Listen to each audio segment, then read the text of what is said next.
بسم اللہ الرحمن الرحیم۔ ہمارے یوٹیوب چینل آسان الفاظ 92 پر ویلکم، خوش آمدید۔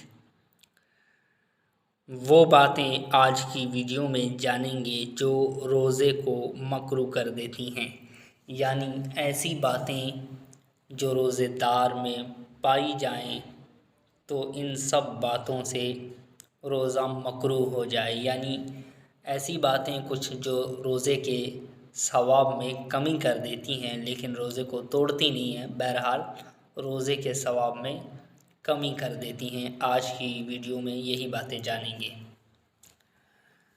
بات نمبر 1 اور 2، روزے میں جھوٹ بولنا روزے کو مکروہ کر دیتا ہے۔ نمبر 2، اسی طرح روزے میں چغلی غیبت کرنا روزے کو مکروہ کر دیتے ہیں، یعنی کہ روزے کی حالت میں جھوٹ بولیں یا غیبت کریں یا چغلی کریں، یہ باتیں روزے کو توڑتی تو نہیں ہیں لیکن روزے کو مکروہ کر دیتی ہیں۔ مکروہ بولیں تو یعنی کہ ثواب میں، روزے کے ثواب میں کمی کر دیتی ہیں۔ اسی طرح مسئلہ نمبر 3 اور 4، روزے دار کو کسی چیز کا چکھنا یا زبان سے ذائقہ لینا روزے کو مکروہ کر دیتا ہے۔ اسی طرح مسئلہ نمبر 4، اپنی عورت کا بوسہ لینا جبکہ اندیشہ ہو کہ انزال ہو جائے گا، یعنی اپنی عورت کو، اپنی بیوی کو بوسہ لے اور اسے اندیشہ ہو کہ انزال ہو جائے گا، یعنی منی جو ہے وہ نکل جائے گی، خارج ہو جائے گی، تو اس سے روزہ مکروہ ہوگا۔ مسئلہ نمبر 5 اور 6، سر پر یا داڑھی پر یا مونچھوں پر تیل لگانے سے روزہ مکروہ نہیں ہوتا۔ مسئلہ نمبر 6، اسی طرح سرما لگانے سے بھی روزہ مکروہ نہیں ہوتا۔ تو جی ہاں ناظرین، سر پر تیل لگائیں یا مونچھوں پر تیل لگائیں یا اسی طرح آنکھوں میں سرما ڈالیں تو ان سب باتوں سے جو ہے روزہ ہمارا مکروہ نہیں ہوتا ہے۔ یہ ہم روزے کی حالت میں لگا سکتے ہیں، تیل بھی لگا سکتے ہیں اور آنکھوں میں سرما بھی ڈال سکتے ہیں، ان سے روزہ مکروہ نہیں ہوتا ہے۔ مسئلہ نمبر 7 اور 8، اگر سرما یا تیل زینت کے لیے لگایا روزہ مکروہ ہو جائے گا، یعنی کہ دکھاوے کے لیے، خوبصورتی کے لیے لگایا سرما یا تیل تو اس سے روزہ مکروہ ہو جائے گا۔ مسئلہ نمبر 8، اسی طرح عورت کے ہونٹوں یا زبان چوسنا مطلقاً مکروہ ہے، یعنی کہ اس سے منی خارج ہو، انزال ہو یا نہ ہو، یہ کیا ہے، مکروہ ہے روزے کی حالت میں اپنی بیوی سے اس طرح سے بوسے لینا۔ مسئلہ نمبر 9 اور 10، اسی طرح بے حیائی والی باتیں روزے کو مکروہ کر دیتی ہیں۔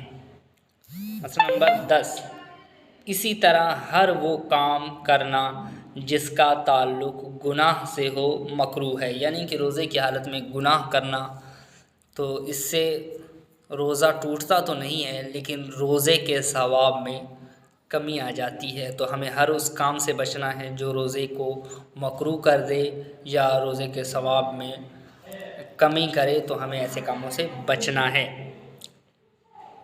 مسئلہ نمبر 11 اور 12، روزے کی حالت میں مسواک کرنا مکروہ نہیں، یعنی کہ آپ روزے کی حالت میں کتنی بھی مسواک کریں اس سے روزہ جو ہے وہ مکروہ نہیں ہوتا ہے۔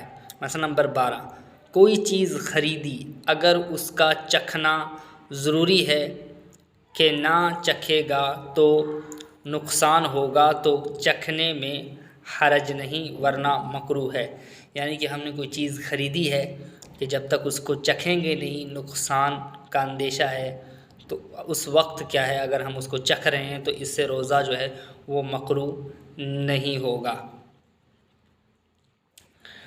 مسئلہ نمبر 13 اور 14، روزے کی حالت میں چکھنے کا مطلب یہ ہے کہ زبان پر رکھ کر پھر اسے تھوک دے، حلق سے نیچے نہ جانے دے، تو اس سے روزہ مکروہ نہیں ہوتا ہے۔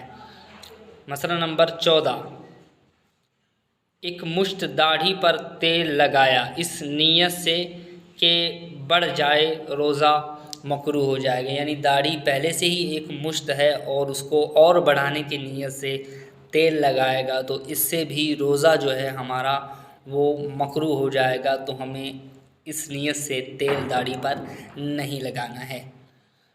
مسئلہ نمبر 15 اور 16، دوپہر کے بعد مسواک کرنا مکروہ ہے۔ اکثر لوگ کہتے ہیں، ہمارے نزدیک یہ نہیں ہے، یعنی کہ مسواک جو ہے کچھ لوگوں کا کہنا ہے کہ وہ دوپہر کے بعد نہیں کرنی چاہیے، مکروہ ہے، لیکن ہمارے احناف کے نزدیک اگر کوئی داڑھی مسواک کرتا ہے دوپہر کے بعد تو یہ مکروہ نہیں ہے۔ مسئلہ نمبر 16، پچنا لگوانا مکروہ نہیں مگر جب کہ کمزوری کا اندیشہ ہو۔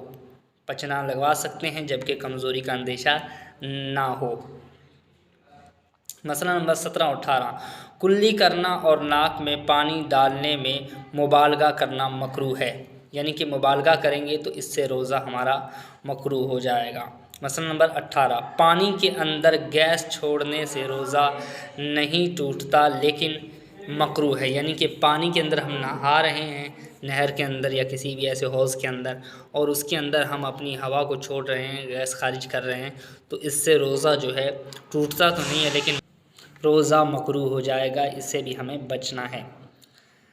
اسی طرح مسئلہ نمبر 19 اور 20، پریشانی ظاہر کرنے کے لیے بھیگا ہوا کپڑا پیشانی پر رکھنا مکروہ ہے، یعنی کہ روزے کی حالت میں پریشانی ظاہر کرے بندہ اور اس کے بعد کپڑا بھیگا ہوا پیشانی پر رکھ لے تو ایسا کرنا بھی مکروہ ہے۔ مسئلہ نمبر 20، روزے دار کو استنجا کرنے میں مبالغہ کا کرنا مکروہ ہے، یعنی کہ روزے دار کو جب وہ استنجا کرے تو اس کو استنجے کی حالت میں مبالغہ نہیں کرنا چاہیے۔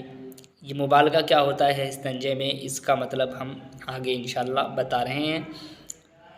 مسئلہ نمبر 21-22، یعنی اور دنوں میں استنجا کرنے کے وقت نیچے زور دیا جائے اور روزے میں یہ مکروہ ہے، یعنی کہ نیچے کی طرف زیادہ زور دینا روزے کی حالت میں یہ مکروہ ہے۔ مسئلہ نمبر 22، منہ کے اندر تھوک اکٹھی کر کے اس کو نگل جانا مکروہ ہے۔ یہ تو ویسے بھی انسان کو اچھا نہیں لگتا ہے دوسرے دیکھنے والے کو، اور روزے کی حالت میں ایسا کریں گے تو ظاہر سی بات ہے یہ مکروہ ہے اور روزے کے ثواب میں کمی کرے گا۔ مسئلہ نمبر 23-24، روزے دار کو ایسا کام کرنا جس کی وجہ سے روزہ توڑنے کا گناہ ہو، ایسا کام کرنا مکروہ ہے۔ گمان ہو اس بندے کو ایسا کام کر رہا ہو کہ میں اس کے بعد مجھے کمزوری آ جائے گی اور روزہ توڑنا پڑے گا، تو ایسا کام پھر نہیں کرنا چاہیے۔ اسی طرح مسئلہ نمبر 24، اسی وجہ سے روٹیاں پکانے والی کو چاہیے کہ دوپہر تک روٹیاں پکائے، اس کے بعد دن میں آرام کرے۔ مسئلہ نمبر 25-26، اگر روزہ رکھے گا تو کھڑے ہو کر نماز نہیں پڑھ پائے گا، اسے چاہیے کہ روزہ رکھے اور بیٹھ کر نماز پڑھے، یعنی روزہ نہیں چھوڑ سکتا ہے، بیٹھ کر پھر اسے نماز پڑھنی ہوگی اگر کھڑے ہو کر نہیں پڑھ پاتا۔ مسئلہ نمبر 26، افطار میں جلدی کرنا مستحب ہے، یعنی کہ جیسے ہی افطار کا وقت ہو گیا ہے تو اب جو ہے افطار کرنے میں جلدی کرے، ایسا نہ ہو کہ وقت جو کیا ہے کافی دیر بیت جائے کہ افطار کا جب ٹائم ہوا تو اس وقت روزہ افطار نہ کیا، تو یہ بھی کیا ہے مکروہ ہے۔ تو اس لیے انہوں نے کہا کہ روزے کا افطار کرنے کا جب وقت ہو جائے تو اس وقت فوراً یعنی جلدی کرنا یہ کیا ہے مستحب ہے۔ مسئلہ نمبر 27-28، مگر افطار اس وقت کرے جب کہ غالب گمان ہو سورج غروب ہو گیا، یعنی سورج غروب ہو جانے کا اس بندے کو غالب گمان ہو، ورنہ روزہ جو ہے وہ افطار نہیں کر سکتا ہے۔ مسئلہ نمبر 28، ایسے شخص کی بات پر افطار کریں جو سچ بولتا ہو، ایسے شخص کی بات پر افطار نہ کریں جو جھوٹا ہو، یعنی کہ سچا جو انسان ہو جو ہمیشہ سچ بولتا ہو اور ہمیں یقین ہو کہ یہ بندہ سچ بول رہا ہے، وہ اگر یہ کہے کہ روزے افطار کرنے کا وقت ہو گیا ہے، روزہ افطار کر لیں، تو اس کے کہنے پر افطار کر سکتے ہیں۔ تو ناظرین آج کی ویڈیو ہوئی ہماری مکمل۔ اگر آپ ہمارے یوٹیوب چینل پر نئے ہیں تو سبسکرائب کر دیں، ویڈیو کو لائک ضرور کریں۔